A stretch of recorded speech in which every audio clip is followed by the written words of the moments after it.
Welcome to Work in Progress, a podcast series where I pick the brain of thought leaders within the field of people and culture. My name is Pernille Brun, and in these talks we explore the latest trends shaping the future of work and the evolving landscape of modern organizations.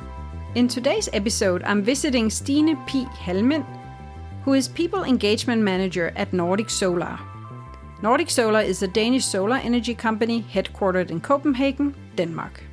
You are the people engagement person here at Nordic Solar, and that's a title I hadn't heard about before. Could you explain to us why do you have that title? Yes, absolutely. So the essence of my role is to ensure that there's engagement across the organization so that employees are committed, that they are able to do their best, that they like being here, that they really thrive and are able to contribute their best. Mm-hmm. So engagement is the overall purpose. And under that then comes some strategic areas such as learning and development and diversity and inclusion. Mm-hmm. Also the employee value proposition, engagement surveys. Mm-hmm. So those are the big chunks of what I do. Mm-hmm. But it frames the overall purpose of the role, though it is a rare title, I would say. Yeah. And so when you entered into this position and those different areas were carved out for you, did you get a say to how to prioritize within these different areas, or how does that play out for you? They are more or less equal, but it was kind of a question of what was due, so to speak, right? So we started with diversity and inclusion because there was a policy that was up for review. So that was kind of the initial prompt to say, okay, let's do that first. Mm-hmm. So it came out of a compliance initiative, so to speak, but it gave us the opportunity to really revise our whole approach to diversity and inclusion, mm-hmm. or DEI as we call it. And it gave us an opportunity to lift the policy to not just being a compliance document, but really saying something about what do we prioritize? Mm-hmm. Do we focus on manager development? Do we focus on onboarding? Where do we see that diversity and inclusion is prioritized and considered as part of our people processes? And where do you see it? So it is for us very much a question of educating the managers. We have a session coming up in later this year, and we will. What's been important for me is to really integrate it as part of the thinking and the processes around the people area. Mm-hmm. So when we have this session for the managers, for instance, it's about teaching them basic management, but with an inclusion flavor or an inclusion purpose. Yeah. So we'll focus very much on meeting culture, on how to drive meetings, how to make decisions mm-hmm. in an inclusive manner. All right. So that's very much the perspective on it for me. And that also means that when we onboard people, we really have to tell them, this is a priority for us. This is how we think about it. We expect you to be respectful and accepting of other cultures. We are half of the company that are not Danish. So it is quite a diverse team in total. Okay, so diversity, it sounds like, is a huge priority for you to really focus on in your role and as a company overall, it sounds like. How come? We really do believe that it's a strategic advantage that we do have diversity. I've been in a lot of startups within tech and finance where the starting point was we're too many men. There is a majority of men in these businesses, so how do we make it more diverse from a gender perspective? That has kind of been the basic starting point, which is of course very basic, but I mean you have to start somewhere. But the difference now when I'm in Nordic Solar is that we actually have quite a diverse workforce. They have very different backgrounds, very different cultures, very different experiences and educations. Mm-hmm. So the starting point of diversity is there, but how do we make the most of it? Mm-hmm. You would say that with a 50% foreign workforce, you would naturally speak English, but we do have teams that are mainly Danish. Mm-hmm. So how do you install that kind of cultural awareness and speaking English and that kind of cultural change is quite important. So as we grow from a relatively small company to a fast-growing, bigger company, it becomes more important that it's a natural part of how we navigate. Yeah, and what about those people who would then prefer to speak in their native language with their colleagues on a day-to-day business? I think it's a balance. I think we're in an era where it's a lot about paying attention to other people's preferences, to other people's needs. We do need to accommodate a lot of different needs and perspectives. So I think it's up to the individual to consider that as well, and to make sure that, hey, if I sit down next to someone who doesn't speak Danish, then I'll switch to English. But of course, if you in your daily life, and that goes for the Danes, but it also goes for the Italians or the Polish, or they can all speak in their native language as long as they pay attention to the setting when they're not alone in their isolated field. So it sounds a lot like it's the attentiveness and also the pure awareness that this is what's going on around me. And then you linked it to engagement, and that's interesting, because how does those two items or things fit together in your opinion? One important part of it is that if you feel like you're sitting at lunch and people speak a language you don't understand, or everyone dresses differently than you, or everyone has a different background, different education, then it's harder for you to feel like that you belong in that place, that it's okay for you to be there. It's a natural human instinct that, okay, I look different, I feel different, maybe I'm not supposed to be here. So if we can tweak those little things and help people get that feeling of, yes, I have a right to be here, I'm a contribution, I'm valued for what I am, and for what I can contribute with in the company, then of course I can unfold more. I get to speak up, I get to perform more, I lean more into my job when I feel like it's safe for me to be there and that I won't be judged negatively. So I think it's a very, very important foundational part of creating belonging, and then engagement comes of that, because people dare to unfold and really give their best. Yeah. And how about, you mentioned you trained the managers, so that's a focus of yours. Why did you choose the managers and not the teams? Two things. For one, I really see the manager as an enabler. The manager is, everything they do is contagious. The way they communicate, people look at their managers and they copy what they do almost. You see that from C-team, from the executives, the way they behave, the way they speak, the way they interact with employees really sets the tone of how the rest of the organization works and interacts. And I believe that's true on all manager levels. So starting with the managers, you have a small group with big impact. So that's one reason. The other is, as I said, educating people in diversity and inclusion has to be integrated in the natural processes. And we already do have manager training 4 times a year. We have a workshop where they get some sort of introduction to a leadership tool or perspective. And when we then step into that forum that they already know, they're used to showing up for these trainings, then we already have a little bit of a safe space where we can then introduce a topic that's a little bit different than what they're used to. That's, of course, the big challenge. How do we transfer it from the learning space to a daily leadership? Yes. And for me, I think it goes back to what it is that we teach them. We've chosen not to do a complete session on unconscious bias, for instance. They are going to learn about it because that's why we...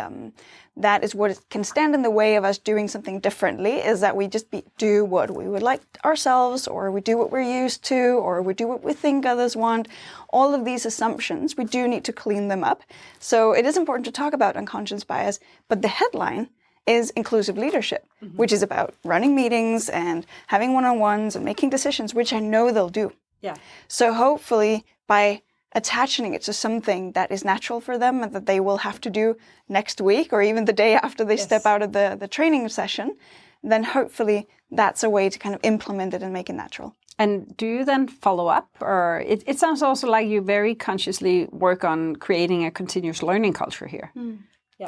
Well, exactly on the learning and development is one of the areas that we're developing right now. It is a company where a lot of things has been delegated to the departments. So whenever they see a need for project management training or something else, they will then arrange it and send their employees on courses. What we're looking at now is to have a bit more of a strategic approach where we centrally from people and culture have a perspective on what's going on, what kind of learning activities are we actually offering across the organization, how can we track the learning that is going on and see how it is happening, because maybe we can make use of it internally and we can streamline what we offer people going on. Yes. And specifically for the managers, I'm developing right now a new course for our new managers.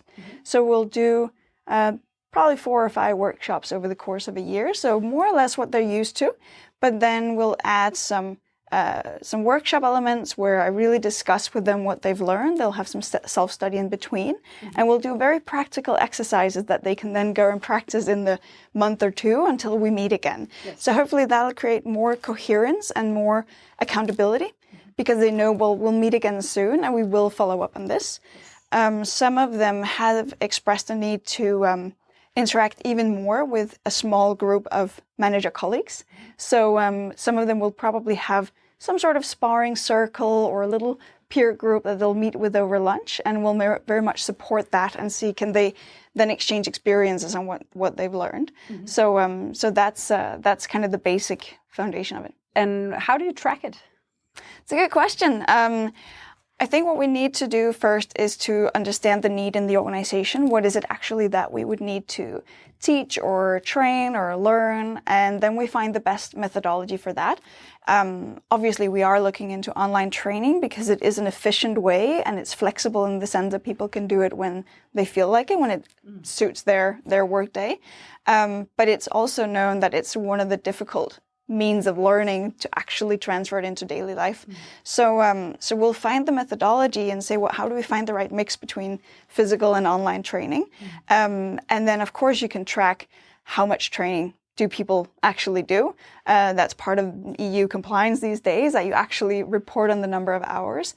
But it's much more about what did you get out of it. So having evaluation of courses, following up in it could be in one-on-ones. It could also be we have leadership days, a few days a year, where a specific manager group on a specific level or a group we created, they meet up for a whole day or sometimes 2 days with overnight in between, where they get a chance to work on their own cases and talk about the dilemmas that they're facing right now.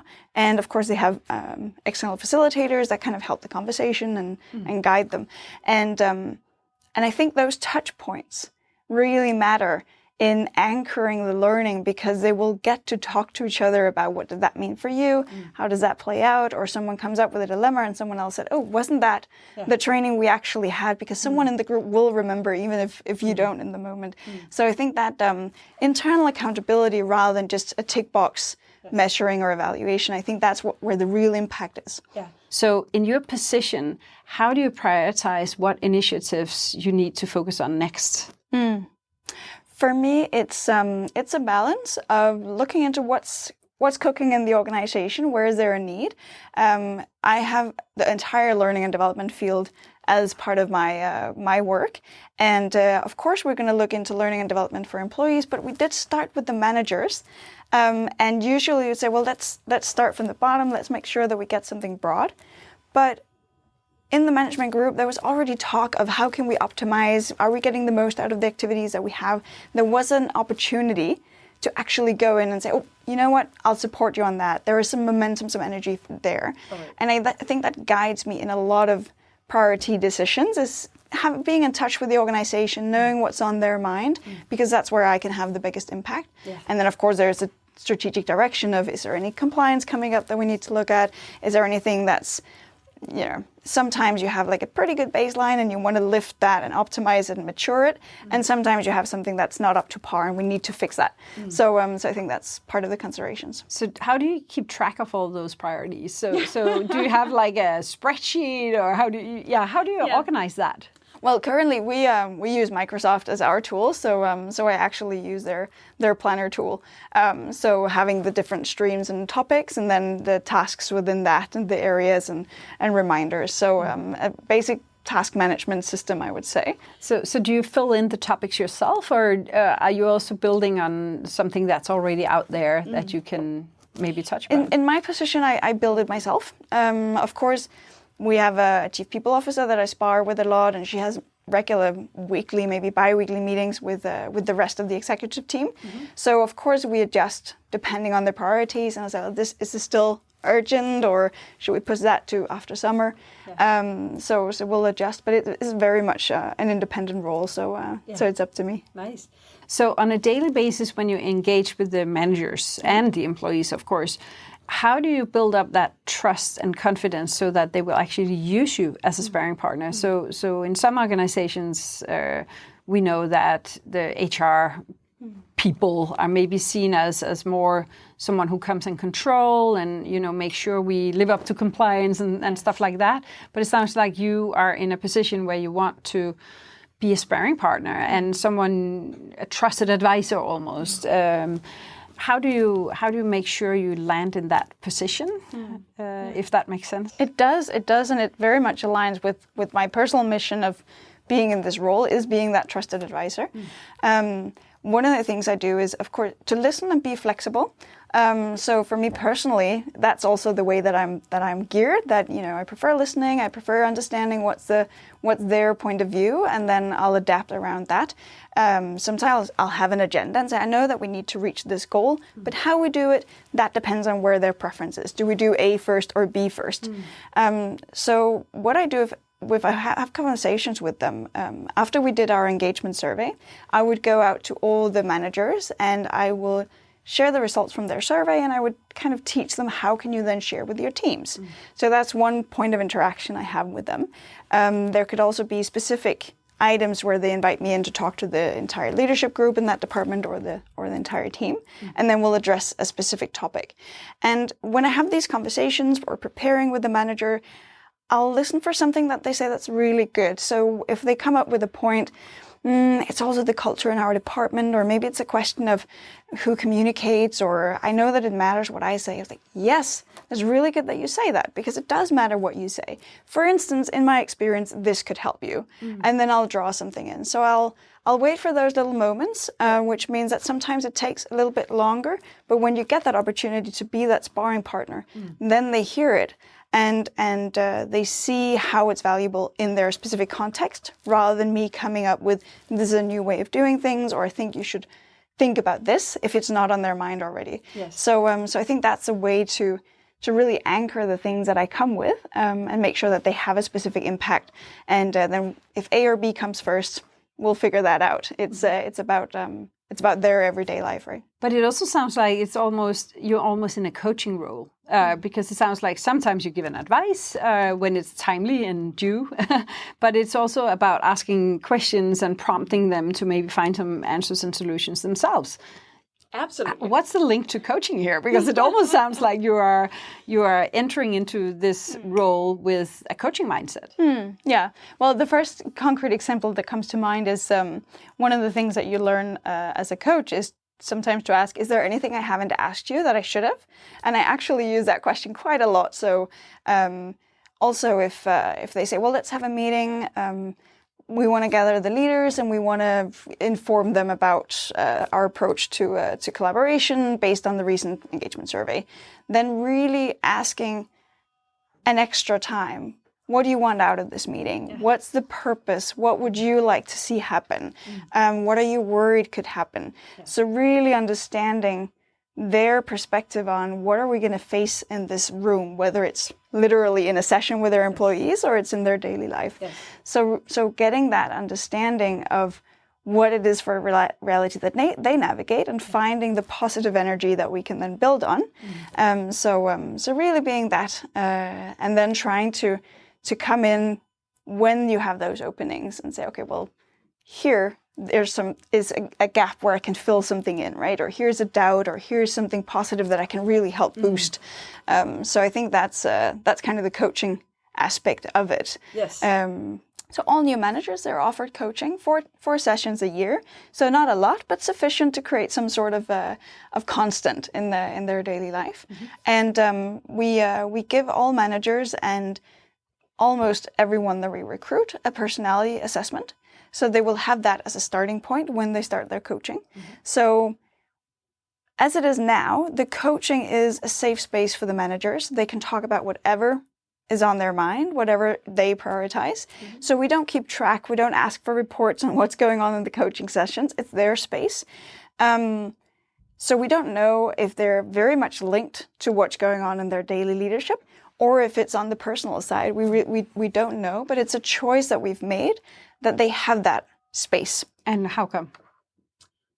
Why did you make that choice? Well, the choice was made way before I joined. The benefit I can see is that when we offer something to employees here, it's very much based on trust. It's very much based on we give you this opportunity, and however you use it is up to you.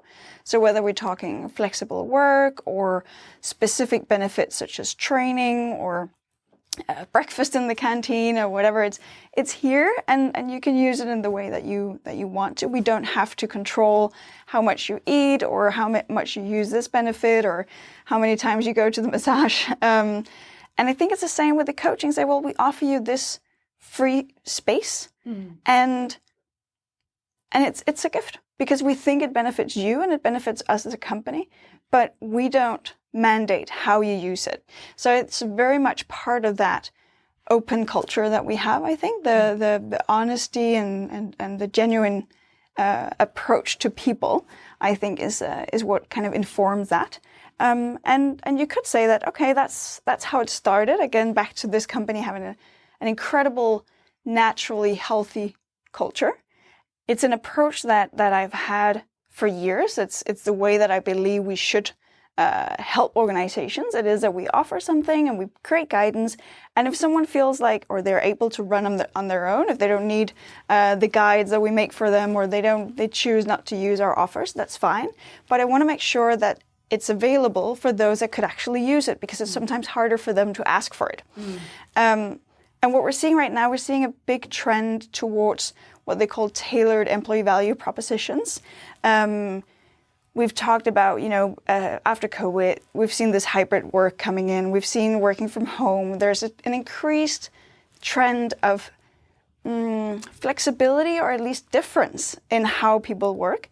And I think we see that now moving into other spaces of the organization. So when we studied the research from McKinsey and other big consultancies, it's all about diversifying your offer for employees, because we do have a generation now that are more aware of what they want. They're more aware of what's possible. They've seen more different opportunities, more ways of working, because they're more connected across the globe. And that means that companies will have to accommodate to more diverse needs. And then, of course, do we go all the way into differentiation where everyone can just pick and choose? No, it does require that we also take a stance on what we want as a company. What kind of company are we? What do we not want to offer? And then people might have to go somewhere else. And that ties into DEI, because the E in the DEI is equity. At least it is for us. We changed it in our policy from equality to equity. And equity is about offering different things to give people the same opportunities.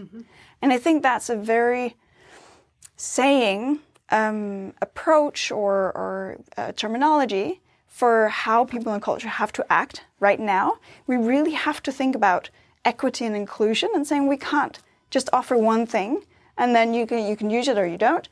We actually do have to consider different needs, whether that's a gluten-free lunch, or it's different times that you can go to massage, or it's the learning and development that you can do at your own pace. We really need to think about that differentiation. And I think that's a tricky balance, because where does it end? We can't do individual accommodation. All over, but it sounds like you're doing a great job doing it as much as possible. You talked a lot about the managers. How about the employees, the offerings for the employees? So I guess the massage and things like that are also for them. But what about coaching? What about learning opportunities? What about those fora where they can maybe spar with their colleagues? Do you also have that in mind, or? Absolutely. It's one of the things that have happened quite naturally in the company so far. So it's one of the things where we are looking into, can we create more support, potentially some structure that makes it easier for people to see what are the different options that I can use. Right now it's very much based on the freedom, so that people can go to their manager and say, I would like this. Okay, well, some people get coaching, some people go on courses, some people, there's a good culture of inviting each other for lunch. So doing knowledge sharing across over lunch with your colleagues from other companies. We're very good at approaching each other, going to the desk and asking questions.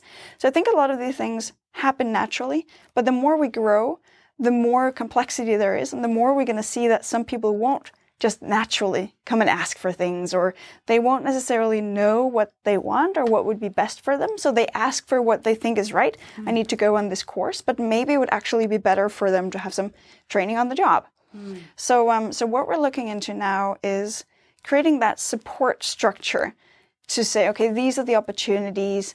Maybe there's a guiding budget. There is some fixed courses that we know that these work well. So we're going to try and start offering them more across the company rather than just to the department that used to do it.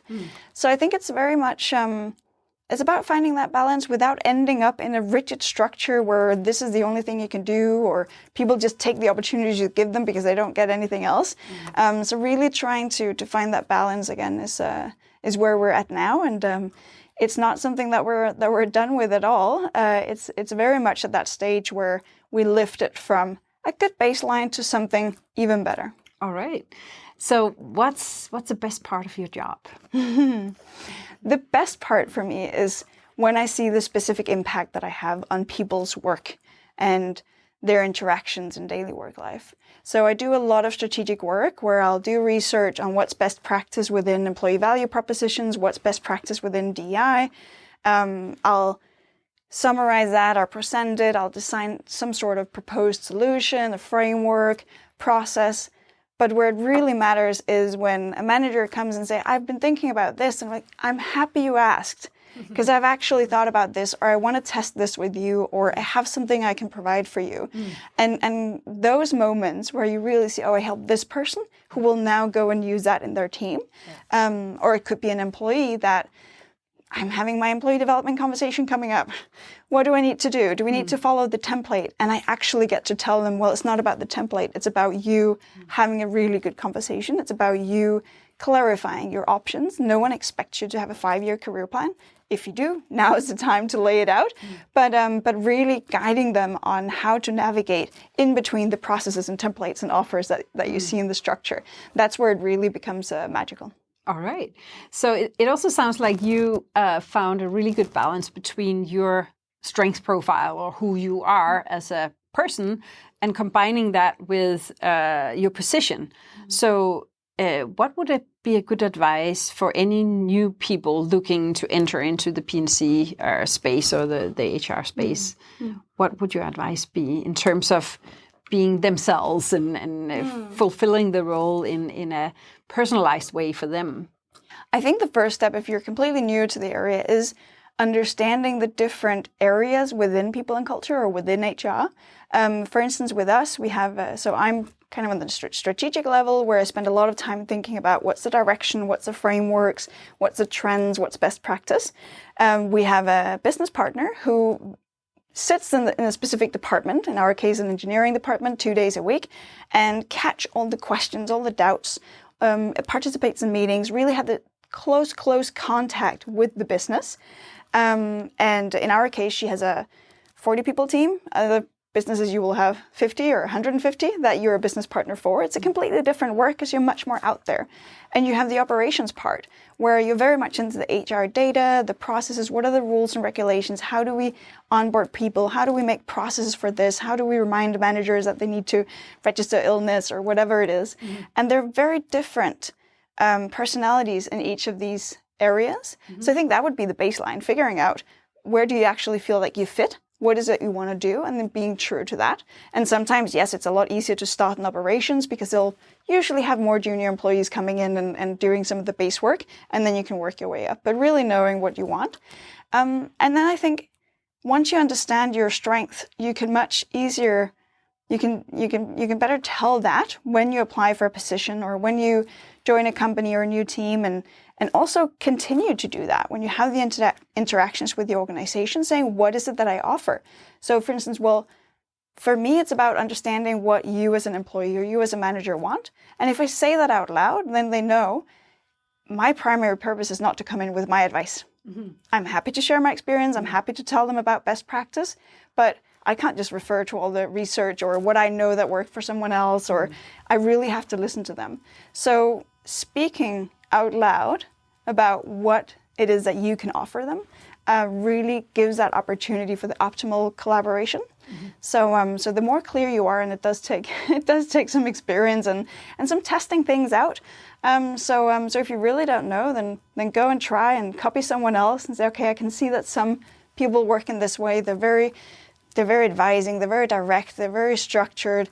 I'll try that approach and figure out if that works for me. And I'll try the other one where I shut up and I listen and I ask questions. Yes. And then see how it plays out. Exactly. Awesome. Thank you so much, Stine. It's been a real pleasure picking your mind today, and maybe we'll come back later and have another conversation on other topics within P&C and engagement. It was a pleasure, but let me ask you one last question. Is there anything I haven't asked you? That's a really good question. I think the only thing is that when you step into the people and culture or HR role, it's what you do and how you work is very much dependent on the structure of your organization and your relationship with a chief people officer or some sort of manager. In some cases, HR and people and culture refers to the CFO, so that will probably be a different relationship. And then how much do you need to report to executive management?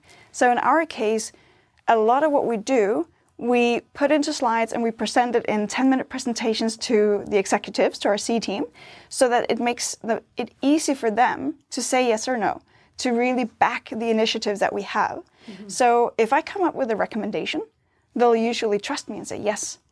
But they do want to understand the numbers behind the methodology, what has come before it, not necessarily in detail, but they really need to sense that the base work is in order, and then it's safe and easy for them to say yes. And I might meet with them 2 times a month or once a month with different initiatives, and now we're doing this, now we're doing that. This was the result of this was the result of that. So really having a forum where I can present easily what it is I've done and what my recommendation is. That's the way we work here. In other organizations, you'll be much more removed, so you'll have to find other ways to understand how do we create something that will find that backing and support in the organization. Is it about inviting employees or middle managers for a talk, really making sure that you get the internal stakeholders involved in what you do, so you don't go into the rabbit hole, come up 4 months later, and then propose something that's not in line with what the organization needs. So I think that might be a final point. Okay, great. Thank you so much, Stine. Thank you. You've been listening to the Work in Progress podcast on people and culture.